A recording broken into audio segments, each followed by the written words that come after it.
Yeah, because then like it's kind of weird to leave in the middle. It's weird to leave and then come back. And then you have that whole time just together. The whole time together, I love it. All right, we are on page 182. And there is a lot in this first section of the chapter. So we are in 2.1, we're on page 182. And what we're going to do is so we haven't done any of this yet. You're not making that up. You're telling me the truth. We really haven't done any of this. Okay. So here we go. What we're going to do is your homework, and you got the assignment sheet already, so you know you've got 2.1 homework problems. I'm going to, for these first couple sections, just do a couple for you so you know what you're supposed to do. They are easy. There is some vocabulary to discuss. So 1 through 6. We can just do 1 through 6 right now. Your job is to determine if they are polynomial functions, what's their degree and their leading coefficient. If they're not a polynomial function, why aren't they? So we're just going to do 1, 2, 3, 4, 5, 6 right now. Does anybody, and I haven't given you any instruction, so this would be a guess unless you remember something from last year. Does anybody have a thought about, are any of these not polynomials? Or are any of them for sure polynomials? Sarah? Number 4 isn't? Number 4 isn't. Actually, number 4 is. It's called a constant function. And the reason it's called a constant function is because its value is always 13. That means, Sarah and everybody else, that it doesn't matter what you plug in. If you plugged in 1, it would say f of 1, but what's f of 1 going to equal? 13. And f of 2 equals 13. The value of the function is constant. Okay? Its degree, any constant function, I'll write this over here, any constant function has a degree of 0. The degree is 0. What does the graph of a constant function look like?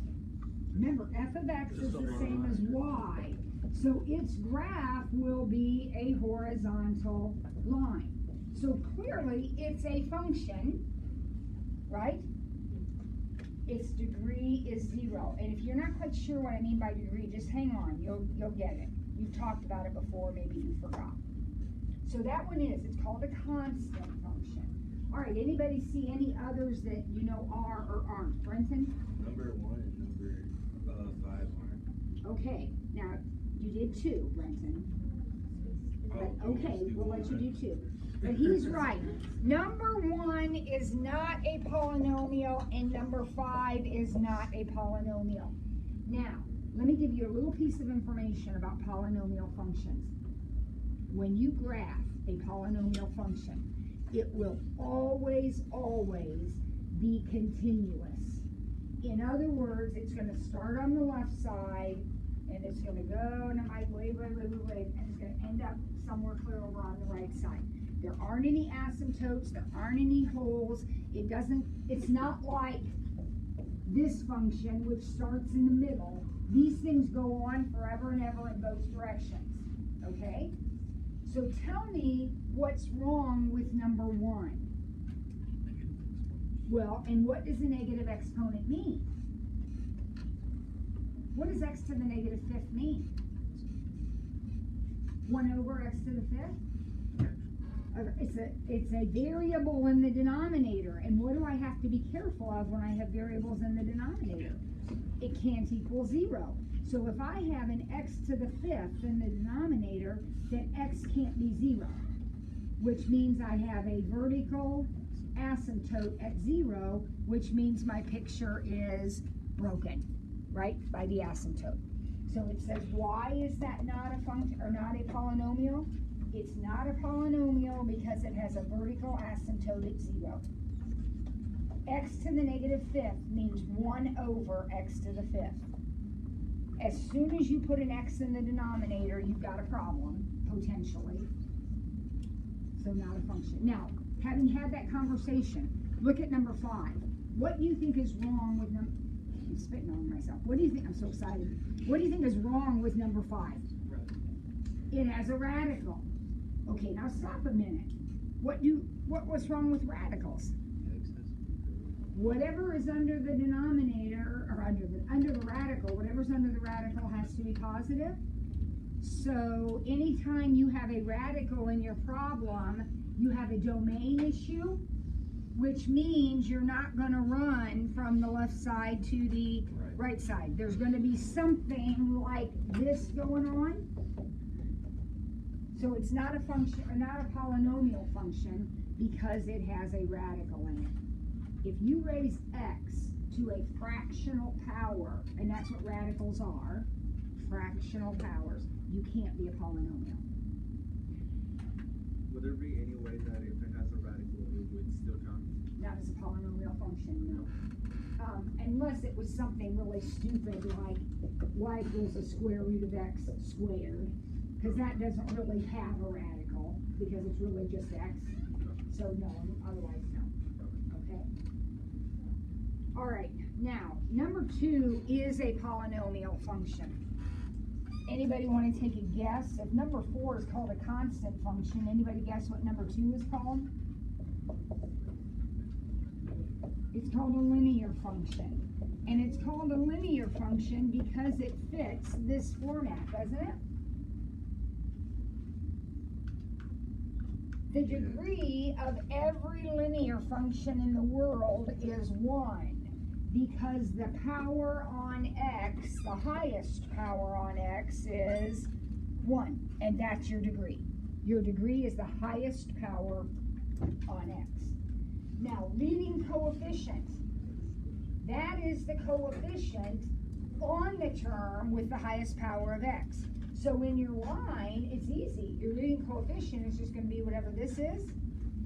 So my leading coefficient in number 2 is 2. The problem's backwards, don't let that trick you. Jade? For number 4, what would be the leading coefficient? You don't have one. There's none. Because you don't have an x. All right, number 3. That's a polynomial. Now somebody said earlier, or another day when I did this, somebody said, but it's got a fraction in it. It does. But the variable isn't part of the fraction. You see that? I mean, the variable's not in the denominator. There's nothing wrong with the 1/2. It's fine. It's a coefficient. So what's my degree and what is my leading coefficient? The degree is 5. By the way, it's called a quintic function, in case you care. And that means its degree is 5. And what did you say its leading coefficient was? 2. Not quintic, but you have to know constant function, linear function, and you need to know number 6, which is what kind of a function? Number 6? Quadratic function. It's called a quadratic function. And what's its degree? What's the degree, number 6? 2. Kids, if you're quadratic, isn't your highest power 2? Highest power, that's your degree. There you go. What's the leading coefficient in problem number 6? -5. -5 is your leading coefficient. Remember, the leading coefficient is the coefficient attached to the highest power. Okay? All right, now, number 7 through 12. I'm only going to do one of these. You already know how to do these problems. This one's just worded differently. Number 7 says f of -5 is -1 and f of 2 is 4. Write the equation for the linear function satisfying those conditions. Okay, so write the equation of the linear function. Write the equation of the linear function given this information. Now, that information looks different.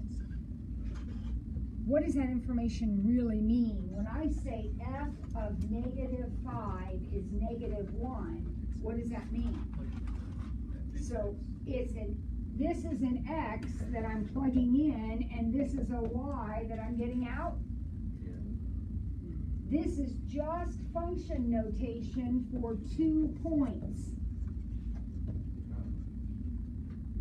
Remember, f of x, that's your x. You put it in, you get out an answer, and that's your y. Exactly. Well, or slope intercept, whatever you want to do. So basically, they've given you 2 points, written differently, and they've said, write the equation of the line. So no matter what you do, your first step is going to be slope. I got 5/7, but double check my arithmetic. It's only 20 days till Math League, and I'm starting to get excited. Tailgate. Biggest day of the year. Well, Pi Day might be the biggest day of the year. And this year, there's a Math League on Pi Day. I know. I'm so excited. That should be another tailgate. It might be. It might be. I have to see if I can pull it off or not.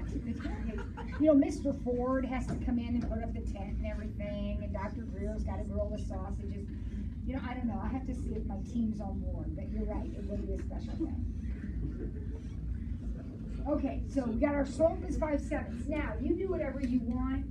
If you want a point slope, that's fine. That would be y minus 4. I'll just pick a point equals 5/7. That's minus 2. We should all be getting the same answer, even if you're doing it a different way. And that answer should be y equals 5/7 x plus 18/7, if I did my arithmetic right. So those of you that did it the other way, your B should turn out to be 18/7. Fractions are a part of life, deal with them. All right, so that set of problems is pretty easy. The directions and the way it's worded may get a little confusing, but it's pretty easy. Now, 13 through 18, you should have no trouble with, because you just took a test over what happens when you add and subtract and multiply, right? Okay, so let's see number 13. We're supposed to match it. So we're supposed to match that equation to the pictures. Now, before we start matching, look at equation 13. What can you tell me about it? It's going left 1 and down 3. So its vertex is in quadrant 3. Would you agree with me? Left 1, down 3. I multiplied it by a positive 2. Which means it's going to stay opening up.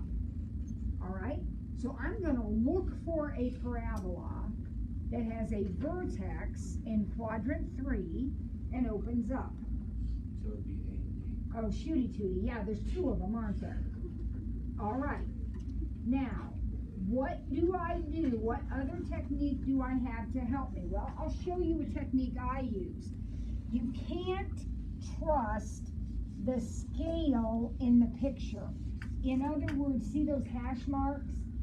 You don't know whether those represent 1s or 3s or 1/2. So you can't really count to tell. Here's what I am going to do though. I'm going to look at my equation.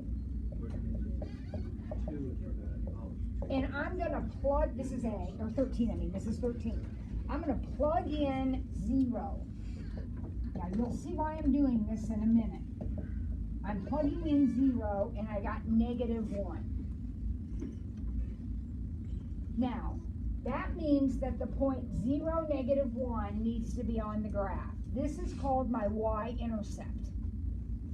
So look at question A, picture A, look at picture D. Which one crosses the y-axis at a negative place? A. So the answer is A. When your vertex isn't enough, and this is going to happen, I just was working on some stuff in 2-3, 2-4, 2-5, it's going to happen again. When your vertex isn't enough, make sure that you check your y-intercept, because between the vertex and the y-intercept, you should be able to narrow it down. Okay? So that's what you're doing with those. Those are matching. All right, 19 says, describe how to transform the original parent graph, your quadratic curve. I skipped to 19 now. I'm doing one out of each section, just so you have an idea what's going on. Okay, so I'm at 19 now. It says, describe how to transform the graph of this, start with this, and get to this. Well, kids, you know that already. How do you get from here to here? What happens? You go right 3 and down 2. And that's, you just say it in words, just like you did on your test. Move right 3 and down 2. Now, if they have a multiplier in there, like let's look at number 22. Is that one we gotta do? You've multiplied by a -3. Well, what does the negative do? Turns you upside down. What does the 3 do? Takes your normal parabola, here I am, this is my normal parabola, and multiplying by 3 makes me rise faster, 3 times as tall, 3 times as fast, so I'd be a skinny parabola, only I'd be opening down because of the negative. And then there's one more thing, which I'm not physically demonstrating for you, sorry. Plus 2 would mean moved up 2. So you got a skinnier parabola, opening down, moved up 2. That's your transformation from the original. Number 23 uses a new vocabulary word. It talks about the axis of the graph. I bet you know what I'm talking about, though, when I say the axis of the graph.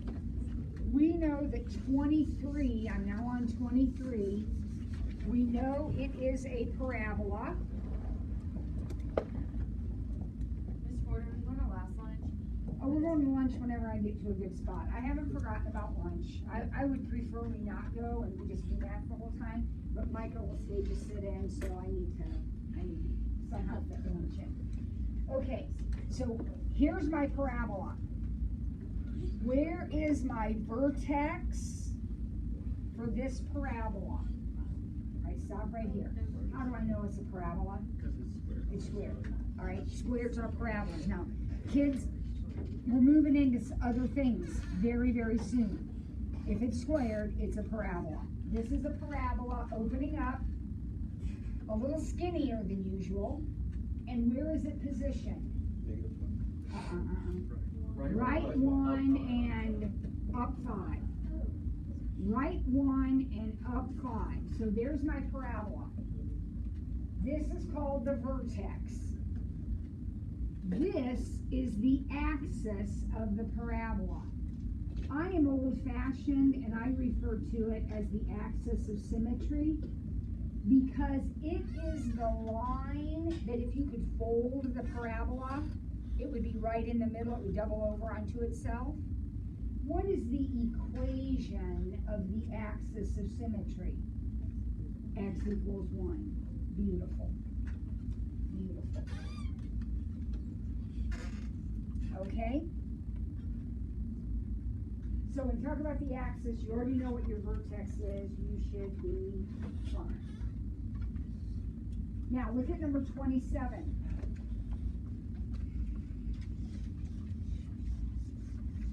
Uh-oh, what's going on there? What's different? Yes. When the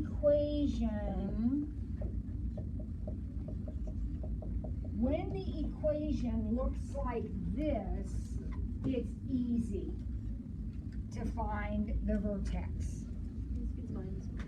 When the equation looks like this, it's not so easy, is it? All right, I'm going to leave you in suspense and let you go to lunch. And I want, now wait, listen, I want everybody back in your seat promptly in your seat at 12:23. 12:23, you are in your seat, not walking in the room. Anybody walking in is gonna bring me a box of Kleenex. Leave your stuff here. You're welcome to eat your lunch in here. Is that a wadded up sandwich, Katie? For your date. For your date? You'll love it. What if you think